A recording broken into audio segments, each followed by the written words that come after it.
Hi, my name's Wayne O'Keefe and I'm fishing the Maribyrnong River. This is just near Flemington, so this is really in the suburbs of Melbourne, which is great, very convenient.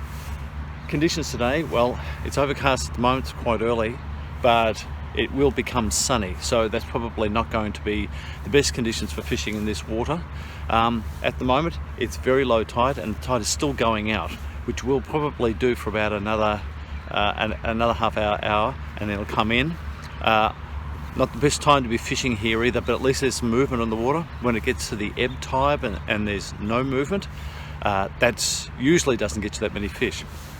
Typically what I'll do when I first get here, I will put out my, I'll just bait up and cast in. I'll usually have a larger hook, a larger hook on one rod, smaller hook on the other, with a fairly generous bait on that large hook, say size 4, with plenty of bait on it. And then the other rod might be a size 10 or 14, depending on what I think might happen, with a smaller bait, just to see what's around. I'd like to get an indication if there's fish in the water. And then I make up my burley, and it sort of takes me about 10 minutes or so to get everything else ready. And if I'm getting bites, I usually know that the fish might be around. If I'm not, I might have to work on my tactics. The rigs that I'm using today are pretty much standard rigs. I've got a running weight, so I'm using the Berley cage to deliver burley out there every cast to a line stop. Okay, so that's running, so the fish can feel, they can get some movement in that, so that they, at least when they don't feel heavy resistance, they might be more confident in taking that bait. And that goes through to the hook. On the heavier line that I've got, I've tied on a piece of fluorocarbon and now I've gone down in hook size now to about a size 6 hook, and the fluorocarbon, simply because the water's low, it's very clear because we haven't had any rain. So what I'm hoping is that if there's, especially when it gets sunny, if it's quite clear through to the bottom, that the fish can't see the line, because there's a lot of fishing pressure here, so they might be familiar with line. Anything that looks suspicious they might not pick up on, and what hopefully will mean is that they won't see any line going to my hook, and then of course they pick up the bait because it looks pretty natural. Anyway, that's the theory at the moment, and I'm just trying that out just to see if that might make a difference here, because it's taken me quite a few casts and not much has been happening. I've got a couple of little bites, but it could be a hard day today, so I've got to try everything I can to get those fish in. So fluorocarbon can be the way to go, especially when the water's very clear and it's sunny, so there's high visibility. You want to make things look invisible to the fish except for the bait. Well, I'm getting bites again, and as per usual, small fish which are not committing themselves. So I really have to wait for that real pressure on the line when I know the fish has got it before I strike. But they're quite hard taps, but they're very quick. So this is where just your striking skill really counts, and you lose a lot more fish than you hook this way. Well, I just want to show you a rookie mistake. That is the end of my line. I just struck into a fish then and lost it. And you see the curls in that line? That's because my hook came off. I didn't test my knot well enough when I actually put the hook on, and I lost a fish because of it. So this is something I always do. For some reason I didn't do it just then, and I might not get another fish today, and that has been lost because of that. Good thing is, if the hook is in the fish's mouth, these steel hooks will dissolve very, very quickly in this brackish water. But I've lost the fish because I didn't check my knots. Make sure you check your knots. Well, I've got something small, which is the stuff that's been taking my bait and been hard to hit. So let's see what it is.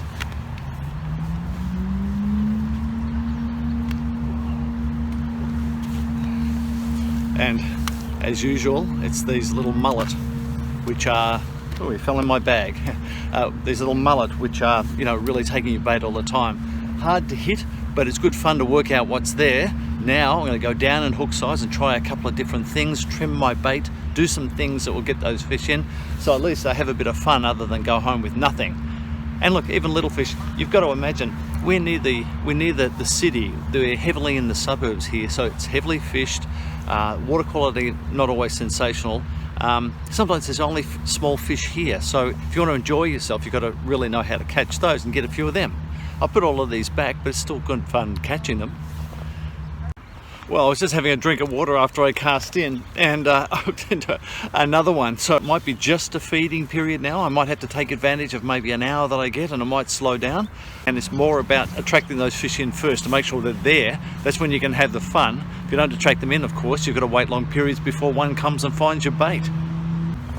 There's a bit of background noise here because there's work being done over in the race course behind me, and so sorry about that. Not as relaxing as it could be, but I just love to be by the water. Now, people say to me, well, you know, you're not going to catch big fish with small baits. And look, that's not necessarily true. I have caught some big fish with small baits. Usually what happens though, and my theory is that the burley is drawing everything in. Small fish in particular come first because that's what, the most fish in the water are small. Big fish are attracted by that. What they will do is they're coming right in very, very close to your bait. So even when they see a relatively small bait, if it's an easy meal, they'll pick it up.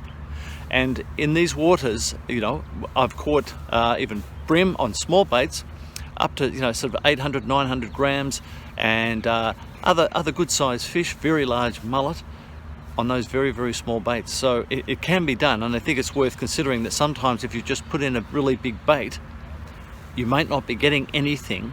And if you're not attracting enough small fish around, you might not get the big fish coming. Sure, some days you really need a big bait for a big fish, but it's not every day. Now, just on striking, let's see if these fish will hook themselves. So as you can see, that rod that I've just cast in here has had a couple of tips on it, a couple of hits on it. What I want to see is, will it hook the fish itself without me doing anything? And it's happening. I'm getting bites there, right? But the fish is not hooking itself. But I got it. Nothing big again, but at least it's a fish. So it'll be another mullet, I would imagine.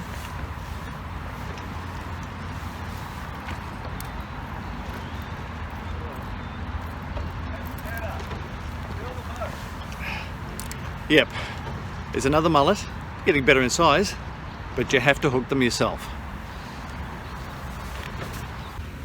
Okay, let's cast this one in. Okay, to my marker. I'm just feeling it sink down to the bottom now, so I'm maintaining the touch with the rod and feeling it all the way down. Keep a bit of tension on the line, and I'm feeling bites already. And into that. So if you get your burley going, if you get that burley going, you can get those fish in straight away.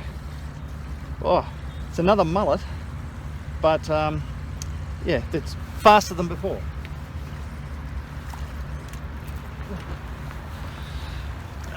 Okay, so how's that? Cast in and catch straight away. There you go. The burley that I'm using is my own recipe, my own formula, if you like. I call it Bite Hard Burley. Now I've got 7 different ingredients in that, and I have built this over probably about the last 12-14 years, experimenting with the best things that attract fish in. There's components in it that drop directly to the bottom fairly quickly. There's components that filter in the water and go downstream or move out. That's the stuff that the fish will smell and bring them in. There's no food in it, so that the fish don't come in and feed off it and then move away. What it does is strongly attracts the fish and keeps them in the area, because there's a lot deposited on the bottom as well as sifted into the water column. If you're interested in the burley, go to my website, howtofish.com.au. Yeah, I've got another one. It might be a little bit bigger than the others, which is good, or it could be a different. Yeah, no, it's just a mullet, but they're still coming in, which is good.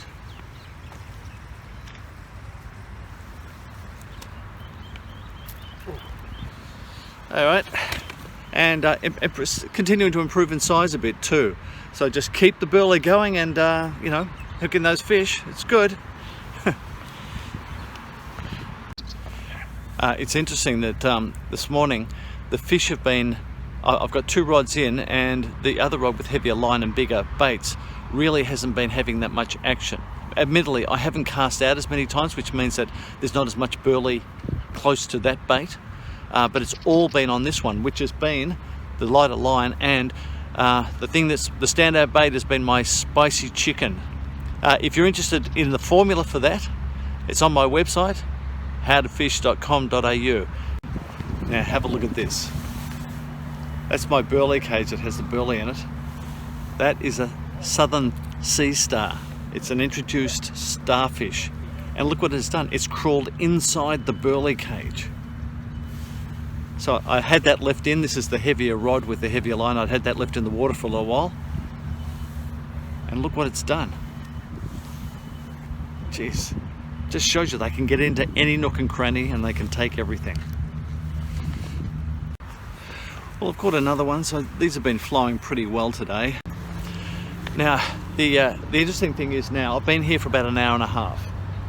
It's the ebb tide. The tide has actually stopped moving out, and there's that time before it starts moving in where the water stops flowing. No flow, no go, usually. If you're not getting flow, you're not getting bites. But because I've had the burley in the area, I'm still getting bites, and it means that I've got a chance to catch fish even at the worst times. So I don't have long here. I'll stay another half hour, but I am still getting bites even at a slower period. And I think I've got this one, which feels like another mullet, but still they're still coming at the ebb tide.